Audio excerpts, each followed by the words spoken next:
Bonjour tout le monde, c'est Yannick. Aujourd'hui, je vous propose un test plus complet du Snapdragon 8 Gen 2. C'est le SoC, la puce la plus haut de gamme à ce jour destinée aux smartphones de la série Galaxy S23, Oppo Find X6, OnePlus 11, etc., etc. Et vous voulez savoir quelles seront les performances de votre futur joujou haut de gamme? Cette vidéo vous en donnera certainement ainsi un bel aperçu. Est-ce que ça chauffe beaucoup? À quel point est-il meilleur que le 8 Gen 1? J'ai déjà pu vous en parler au moment du test du Xiaomi 13 Pro. C'est d'ailleurs ce smartphone qui va me servir de cobaye. Ce sera intéressant de voir lors de mes futurs tests, dans les prochaines semaines, prochains mois, si la concurrence en sort mieux ou non.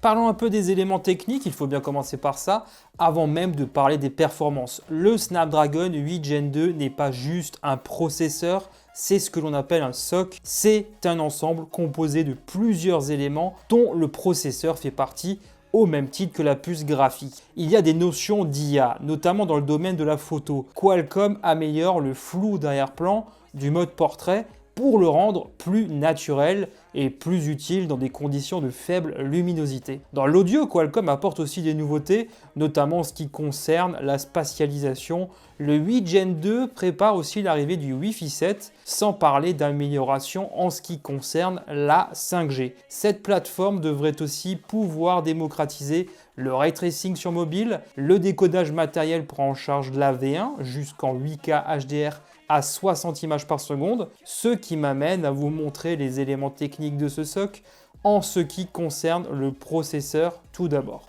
et la puce graphique Adreno sur laquelle s'appuie le Snapdragon 8 Gen 2. Le géant parle de 25% de performance en plus sur la partie GPU et 35% de plus sur le CPU par rapport à la génération précédente. C'est un procédé de fabrication 4 nanomètres par TSMC.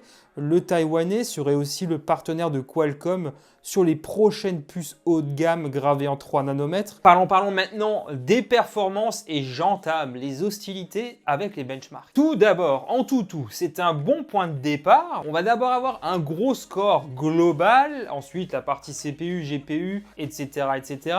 Je vais mettre le Xiaomi 13 Pro en face du Oppo Find X5 Pro pour voir concrètement quelles sont les différences en termes de score entre les deux smartphones.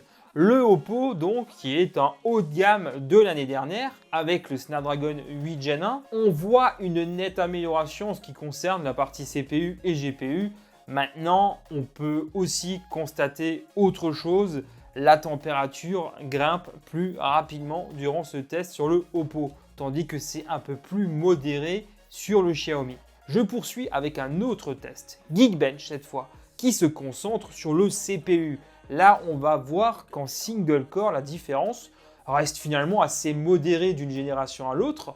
En multicore, on a déjà autre chose. Celui de 3D Mark. On fait d'abord un petit comparatif sur le score du test classique Wildlife Extreme. Là, on se concentre sur la partie GPU et on obtient déjà une différence pas négligeable entre ces deux appareils. Mais pour aller plus loin, la stabilité des performances, je réalise le stress test. Il va passer le benchmark en boucle 20 fois. Ça permet de savoir si le smartphone bénéficie d'une bonne dissipation thermique. Si ce n'est pas le cas, le SoC va devoir ralentir pour que la température se stabilise. Dans certains cas, on l'a vu l'an dernier, il arrivait que certains smartphones affichaient un message d'erreur lié à la surchauffe. Et le benchmark était tout simplement killé. Le Find X5 Pro, en général, il tourne à 60% environ dans ce test, tandis que le Xiaomi 13 Pro est plutôt autour des 80%. C'est donc un excellent signal puisque ça veut dire qu'on conserve une plus grande partie des performances sur la durée avec ce smartphone. Je poursuis avec GFX Bench, je passe quelques tests uniquement, un Snapdragon 8 Gen 2 qui ne déçoit pas, comme on peut le voir. Je termine ensuite avec PC Mark. J'utilise dans certains de mes tests, notamment pour l'autonomie, mais ça permet aussi de compléter un peu en faisant encore un autre benchmark. Je termine avec un petit tableau comparatif. J'ai ajouté les chiffres que j'ai obtenus avec le Xiaomi 12T Pro qui lui profite du Snapdragon 8 Plus Gen 1. Il s'en sortait pas mal.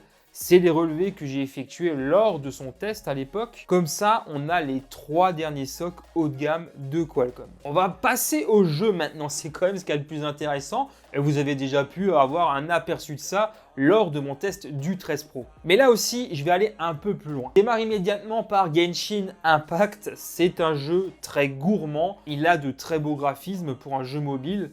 Et c'est clairement un incontournable, je pense, pour les tests de smartphone. Eh bien, tout à fond, en 60 fps, le jeu ne montre pas de signe de ralentissement flagrant, y compris lorsque l'on passe beaucoup de temps sur le jeu. Alors j'ai mis un compteur de FPS pour constater ça avec la température qui s'affiche, histoire d'avoir un maximum d'infos. J'ai vu parfois une légère chute autour de 45 fps, mais ça a duré peut-être 1 à 2 secondes, pas plus, et je ne l'ai pas ressenti pendant le jeu. Je joue beaucoup à Call of sinon personnellement, mais ce jeu n'arrive tout simplement pas à le faire chuter au reste au max tout le temps. Donc autant passer immédiatement à la suite en allant sur un autre jeu qui pourrait le faire souffrir, c'est Fortnite. Là, pareil, on met tout à fond et puis on regarde comment il encaisse. Alors quand on chute dans le vide au début, on va remarquer un phénomène de clipping sur certains éléments, des arbres, des bâtiments qui apparaissent comme ça d'un coup au loin. Mais autrement, dans le jeu en lui-même, ça fonctionne très bien avec de beaux graphismes sur mobile, une excellente fluidité. Je suis assez emballé pour le coup. Si vous êtes bon, vous pouvez prendre le temps de faire un petit top 1. Encore une fois, des performances stables, pas de fioritures au niveau de la chauffe. Pas de saccades qui peuvent survenir à un moment donné. Lorsque l'on joue longtemps, on va sentir tout doucement, progressivement, la montée en température au niveau de la coque du smartphone, mais c'est quand même plus modéré, plus lent qu'avant. Je le vois sur mon graphique, juste en dessous, j'ai la température du SOC. La plupart du temps, je vous donne une fourchette. Dans les jeux gourmands, je constate une température qui va aller de 35 à 38 degrés. Ça varie légèrement dans ces eaux-là. Je le pousse encore plus loin après le stress test 3D Mark dont je vous ai parlé avant. Voici ce que je mesure précisément sur la coque du smartphone. Le point le plus chaud est proche du bloc photo, normal. Puis on constate une grosse chute à mesure que l'on s'éloigne. Après, quand je joue, la température est moindre. Là, c'est vraiment qu'il était très sollicité. Le Xiaomi 13 Pro est l'un des premiers smartphones lancés avec ce SOC. Je suis curieux de voir dans les mois qui vont suivre comment les autres modèles sortis par la concurrence vont se comporter. Notamment en ce qui concerne la dissipation thermique, si c'est mieux maîtrisé, est-ce qu'il y aura de meilleures performances? Parce qu'il y a quand même souvent des différences chez les constructeurs, je l'ai plusieurs fois relevé. Sur les smartphones sortis l'an dernier, je retiens quand même Vivo, Oppo et Realme, qui eux de leur côté ont quand même vachement bien géré la chauffe du 8 Gen. Donc je vais être assez curieux de voir chez ces trois-là en particulier comment va se comporter le nouveau SOC de Qualcomm. Parmi les nouveaux hauts de gamme attendus, lequel d'entre eux vous fait le plus envie? On en parle en commentaire. Toujours super important pour l'évolution de la chaîne. Si cette vidéo vous a plu, n'hésitez pas à la partager à vos proches. N'oubliez pas le petit like qui fait toujours plaisir et à vous abonner en activant la petite cloche. Un grand merci pour votre soutien. Moi je vous dis à très bientôt. Allez, ciao tout le monde.